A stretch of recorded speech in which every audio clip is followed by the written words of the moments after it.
on to theme number 2. Theme number 2, guys, is something to learn. And today I thought it might be fun to talk to you about mitering borders. So a week ago, 2 weeks ago, we talked about how to get perfectly mitered binding on the corners, right? Today, we're going to talk about how do you get perfectly mitered borders. All right, let me show you an example of what I'm referring to. If you're not quite sure what it means to have a mitered border, okay? All right, so this is especially key if you have like a striped print in fabric. Okay, if you have a striped print in fabric, for example, look how cute this little penguin stripe is. This is brand new, just came in, and I'm going to show you a quilt that is partially done here in just a minute. And you can see that there are stripes. Now, if I were to do, I'm going to use this as a, here is my design board. Normally, when we put on borders, we sew them on two sides, and then we sew the opposite way, and they become like perpendicular to one another. So here's another border, and we might put it together like this. Well, what happens, let's see. Let's do it this way. There we go. There we go. Do you see you now have it perpendicular, and it doesn't seem to like, it doesn't flow very pretty, does it? Okay, it's very choppy when it does it. Now, most of the time, this is the way I do borders, okay? Mitered borders, we pay Kris to do them. Funny, Larry. No, sir. We are going to learn how to do these the right way. So this is how we would typically do a border. We would sew on a side and another side, and then we'd sew along the top and then another top, and you get something that looks like this, and it's very choppy. Well, instead, a better way to go about it is to actually have a perfect miter in the border. Let's see if I can show this well enough. Okay. So that it flows. This is a terrible. Okay, hold on, Smokey Joes. Let's do this on the table, shall we? Let me bring this over. I thought maybe I could show that, but not very well. Okay, let's come down here. All right, so instead, what a mitered corner will do is it's kind of at an angle, one direction, and then it's at an angle the opposite direction. So if I did this, you would now have something that just flows into the other side. All right, let me show. I have one actually right here that's been sewn together.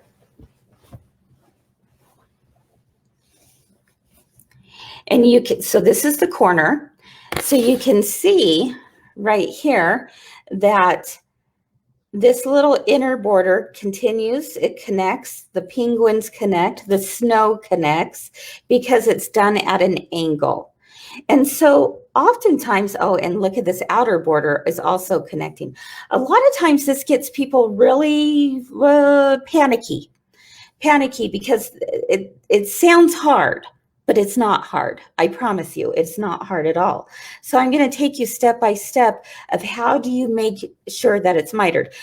Again, if it was like an all over design or something, it really wouldn't be as big of a deal. But especially when you have stripes, you like for them to go all the way around, kind of like a picture frame. Okay, a picture frame goes all the way around, and it just adds to the picture. So how do we do that? All right. Let's come over here to the other side of my table here. Oh, there's the mountains. We always have to take a look at the mountains when we go around in my tape on my table. All right. Let me bring this over here. Okay, so there is a math formula. Are you ready for this? Don't worry, you don't have to write it down. I have a printable for you today.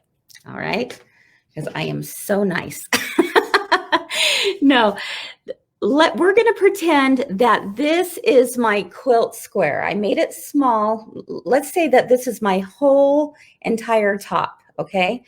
And I did it small so that it would be really easy to show on camera.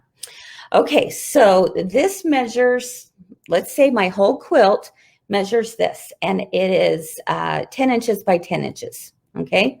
No, it's not 1.618, Pamela. It is not that one. That's like the golden ratio, and I'm glad that you remembered that. But there's a formula to figure out how long you need to make your borders, because unlike the way we normally put on borders, we have it this way and we have it this way. All we're doing is measuring the quilt, right? From the edge to edge. But with a mitered corner on the border, it's going to take up more space. It's going to take up more room. So you have to actually account for more of it. All right. So if let's say, for example, you find a pattern and it calls for a half yard of fabric, you may want to actually do like 3/4 or even 1 yard of fabric, because the mitered corners will actually take more fabric. Okay, but I'm going to tell you how to figure that out. Okay, so with that being said, let me pull up my numbers here because I don't want to lead you astray. I wrote this down. Okay, so we're going to pretend that I want a 1 3/4 inch border. Well, finished, it would be 1 1/4, right? But we have to add a 1/2 inch. Never mind all that. Just know that I'm going to be cutting a 1 3/4 inch border for this little mini quilt. So what you want to do is whatever the width of the fabric is on the border, you're going to times it by 2, and then you add it to the length, and then you add 4. Again, this is all on paper. I've got a download for you, so no worries, okay? So I have 1 3/4. So let's see, where's my calculator? Oh, did I bring my calculator over here? Okay, somebody do the math for me. I don't see my phone. Okay, 1 3/4, so 1.75, okay, times 2,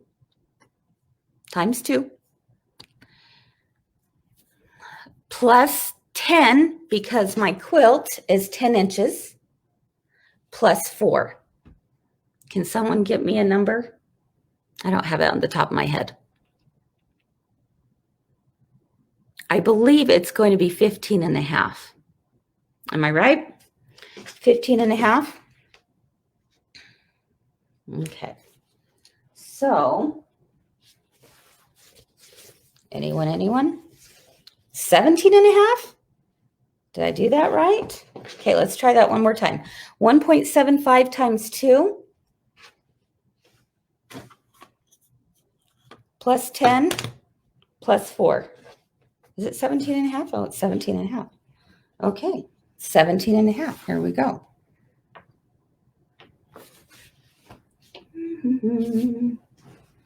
I gotta get a different piece of fabric.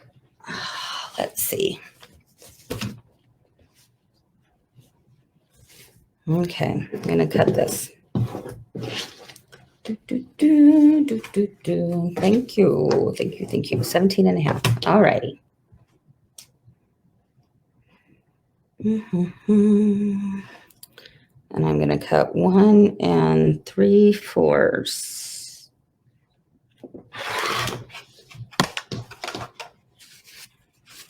Okay, here we go.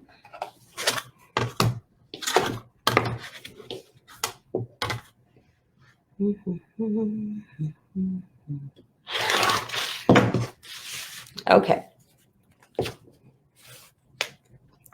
Let me bring this down here. And I'm going to cut it at 17.5 inches. I'll do another one at 17.5. I would do 4 at 17.5. The most important thing is this. Here's my 10-inch quilt, right? You want to make sure that it is going to have some overlap here. And when I put it on this side, it has some overlap there. All righty. So if we have 17.5, what you're going to do next is you're going to fold this in the middle and do a little finger press right here. Okay. And then I'm going to fold my quilt in the middle, do the same thing, and do a little finger press right there. Okay. Whoops. At this point, then, what I'll do is I'm going to match that center point to the center point of my quilt. So I folded the quilt in the middle, finger pressed. I folded this in the middle, finger pressed. And now what I'm going to do is I'm going to pin from here on out, okay, towards the ends, making it lay flat.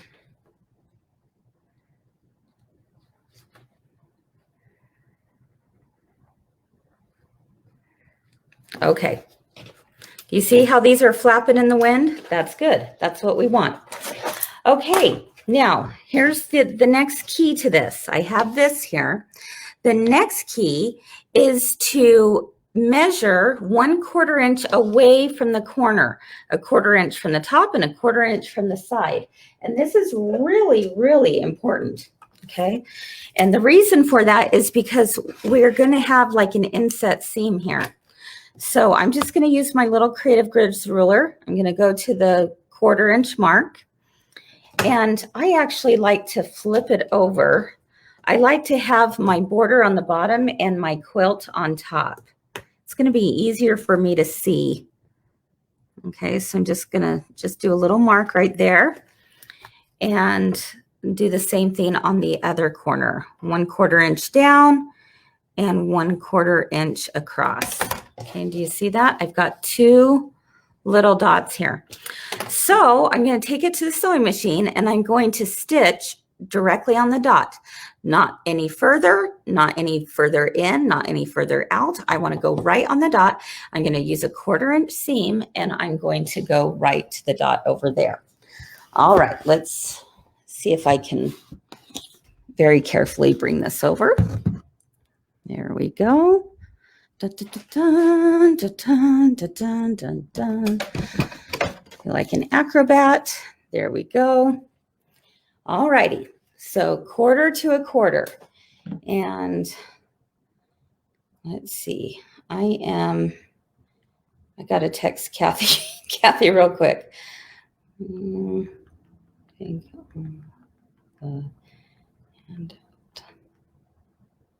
Okay. All right, so here we go, 1/4 to 1/4. I know you're not going to be able to see this very well from where you're at, but trust me when I say this.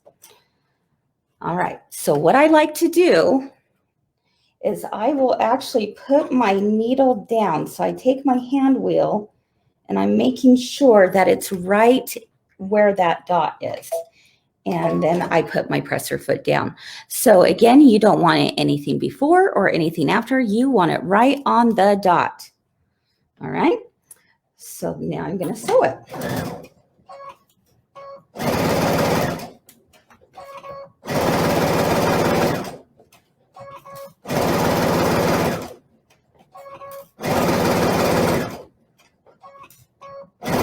Okay, I'm going to slow down a little bit right now because I'm almost to that dot and I don't want to stop ahead of it and I don't want to stop after it. Okay, I want to stop right on the dot. So I'm just slowing it down. And let's see. Yeah, that's good. I'll do one more. And then I'm going to backstitch. So that's another thing you want to do is you want to backstitch at the beginning and at the end. All right.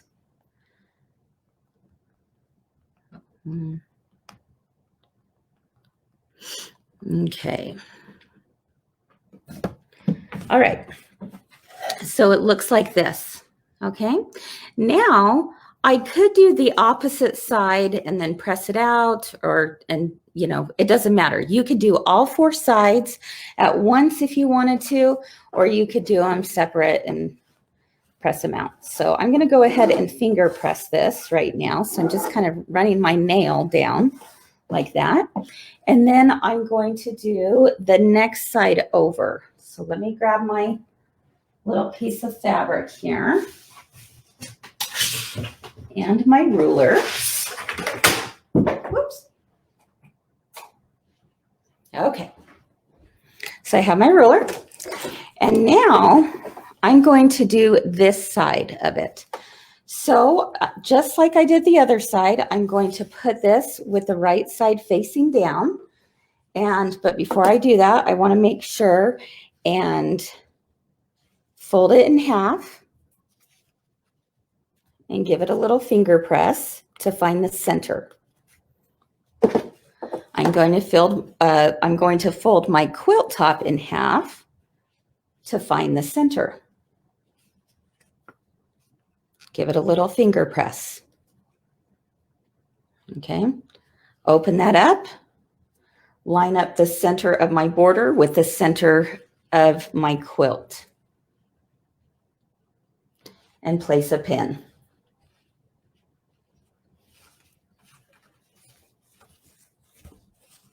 Okay, so it's centered, and now I'm going to work myself out here. Okay, and I'm going to do the same thing over here. So again, pinning all along. Pin, pin, pin, pin, pin. Pin, pin, pin, pin. And you know I'm not a pinner, but I'm a pinner this time. I like to pin these.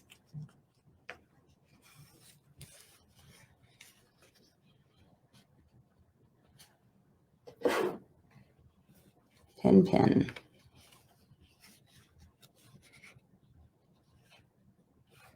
Pin, pin. All righty, so that's all pinned now. So what am I going to do before I take it to the sewing machine? I'm going to measure 1/4 inch away from the corner. And I'm going to create a little dot, and I'm going to create a little dot on this side. So it's like a dot to dot, right? So let's bring this down. I like to have the border on the bottom, my quilt top on top. I'm taking my little ruler here and measuring 1/4 inch, 1/4 inch from the side and 1/4 inch from the top.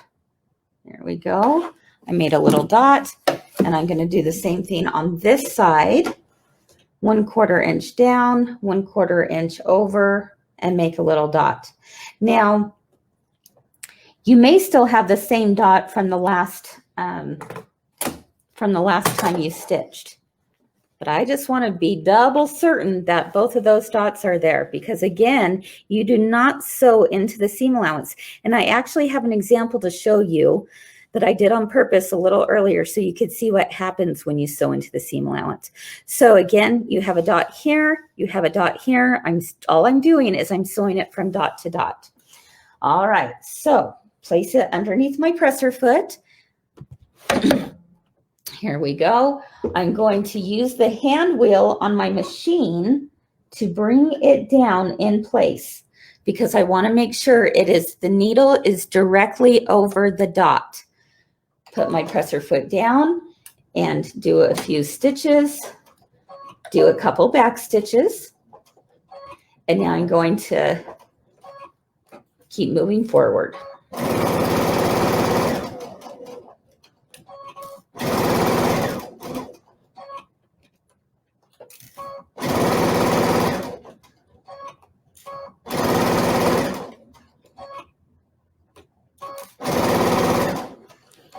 All righty, I'm getting close, so I'm going to slow down. Take my pin out, take it very slowly, and I'm now just over that dot. Let me look up. Yep, I'm over the dot, so I will do a few back stitches. Perfect. And there we go. I don't know how well you can tell, but my stitches go to the dot this way, and they go to the dot this way. They stop at the dot. Okay, so now at this point, let's see. Let me bring this over to the other side.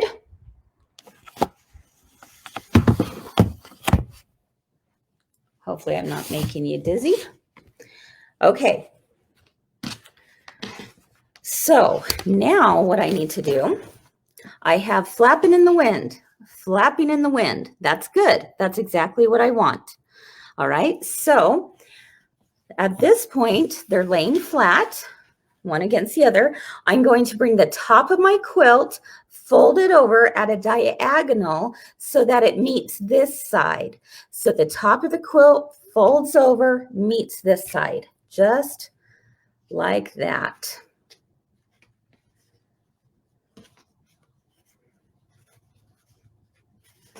Okay. And you want it so that your border strips lie one on top of the other. I forgot to press that out. Yeah, you want to press both of those out. Okay, so this is folded over, and these two are resting one on top of the other. Okay, they're laying nice and flat. All right, they're nice and even along the edges. They're flat, they're even, they're lined up right next to each other. All right, and now I'm going to place some pins in it once again. So this time I can just do a few quick pins.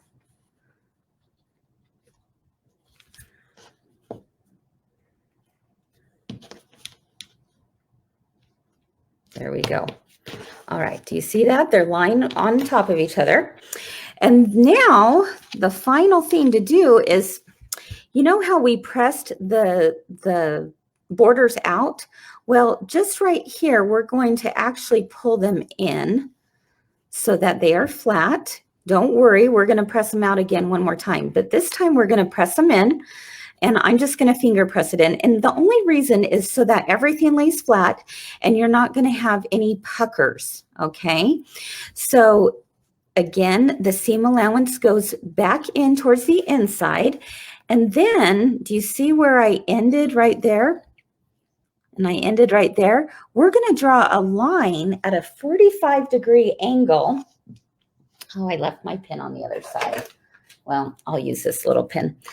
We're going to draw a line at a 45-degree angle going from that point out on the border. Okay. So let's see. Got it here. If you have a 45-degree line on here, you can use that to help. Okay, which I do. My 45-degree line, let's see, is right here on my ruler. So I'm going to make sure that's lined up across the top. That's going to give me the perfect angle. And again, I'm going to start at where that dot was. Again, we're talking dot to dot. And I've drawn that line. You see that line right there? It's right there. Okay, so now what I'll do is I'll take it to the machine. I'm going to start at the dot. It doesn't really matter too much. You can start over here and go to there, or you can start here and go to there. I prefer to go from the dot out, and it seems like I have better luck with less puckers when I do it that way. Okay, so I'm going to start at the dot, and I'm going to sew now directly on the line that I just drew using my ruler. And again, it is at a 45-degree angle. Okay. Come over here.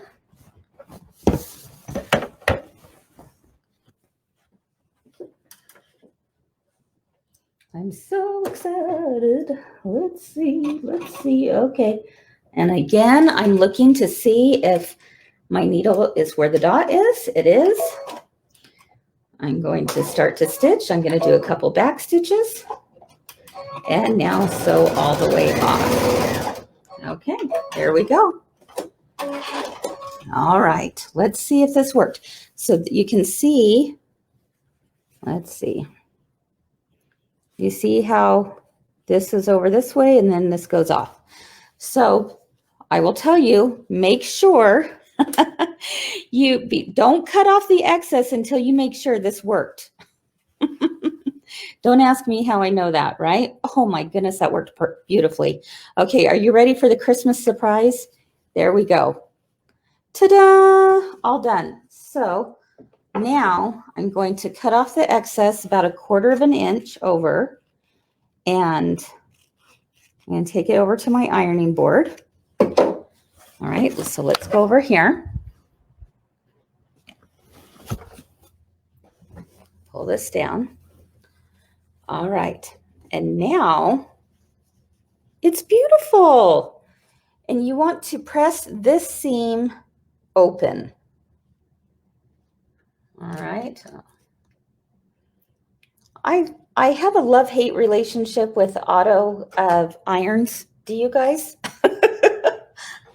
Darn it, it went off on me. I have to wait just a minute. Okay. I love them because they're the safer way to go, but boy, sometimes you just think, no, don't go off. I'm still working. Tell me I'm not the only one who feels that way. Okay, so I pressed that seam open. I'm going to now go from the other side and press it. And that looks beautiful, if I do say so myself. There we go. We have a perfectly mitered corner. Yay! So fun, right? There we go. There it is. Now, here's this penguin one I've been working on. I think this is the cutest little thing ever. This is, let me show you. I'm not quite finished with it yet. I still have to finish one more border on it. So you can see it's partially done. And look how adorable that penguin is. Those penguins are. This would be such a darling quilt for the kids for Christmas or all winter long, right? Isn't that fun? But it came with this really cute striped border print. And striped border prints really can kind of scare us, right? But look at this. Look how I was able to match up this little border here, and it just continues all the way around. It's so fun.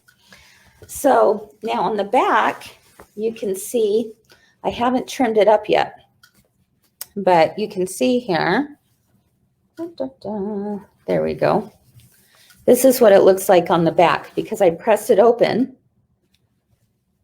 And then I'm just going to take my scissors and just trim it here and here. All right, trim. And then it's going to be really, really cute. Can't wait to see how Lorraine quilts that.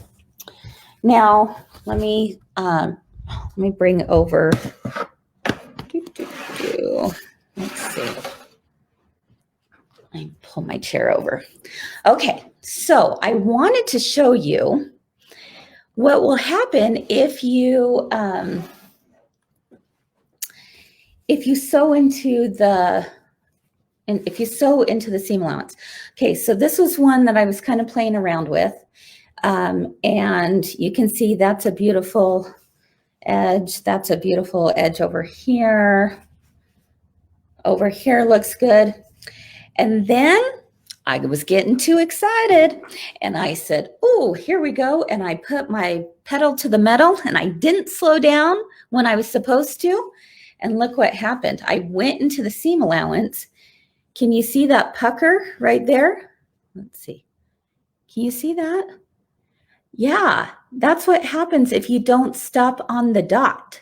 So stop on the dot and you'll be good to go. Stop on the dot, you'll be good to go. All right, guys? If not, if you don't stop on the dot and you get into that seam allowance, you're going to get that. So it's no big deal because I know what I can do to help. All I have to do, I don't know if you can see that thread right there that goes into the seam allowance, right there, that seam allowance. All I'd have to do is take my little seam ripper. I've got my Cindy seam ripper handy. Just do a few little, pull those out and it will be fine. It will lay nice and flat. But if you go into the seam allowance, it won't. So there you go. All right. So yeah, one stitch in and you get a pucker. That's why you've got to pay attention to where the needle is. Needle is in the dot. Don't go anything before, don't go anything after. Now, another question that you may be wondering is, well, Kris, how do you do it if you have multiple borders? Like on the penguin one, I have actually two borders. There's an inner border, and then there's the outer border. What do you do? What you do is you actually sew. This is something we normally don't do with our quilts. We usually sew it border by border, right? We add on our sides, press out, add on top and bottom, press out, then we add on the new borders, press out, and so forth. This time, if you're going to do mitered borders, what I suggest is you actually sew your borders all together first, and then you make the miters, okay? You'll have much better luck that way. So again, sew your border strips together. So if you've got an inner border and an outer border, you're going to sew them together, and then you're going to go ahead and miter and do the formula and all of that. Okay, so that's it. Lynn said at the end, you can also make your stitch smaller to make sure you don't overshoot the dot. Yeah, you certainly could. In fact, that's actually not a bad idea, Lynn, for more than just that reason. One, she's absolutely right. It's going to help you not overshoot the dot. But two, because we're pressing our seams open at the end of that, whenever I am going to press seams open, I actually like to use a little bit smaller stitch length as well. So hopefully that helps. Okay.